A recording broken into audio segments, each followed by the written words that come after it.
மஞ்சள் வேலுக்கு எல்லா காயும் வெட்டி வச்சுருக்கேன். அதை இப்போ அடுப்பில் வச்சு கொஞ்சம் தண்ணி ஊற்றி இறச்சி வைக்கக்கூடியது. இது மஞ்சள் வேல்.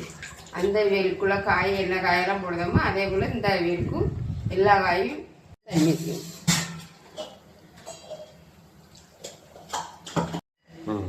மஞ்சள் வேலுக்கு தேவையான பொருள் வத்தல், சீரகம், மஞ்சள் போட்டு அரைச்சி அதில் ஊற்றணும். உப்பு போடுதான். உப்பு போட்டு அந்த மசாலாவை அதில் ஊற்றணும்.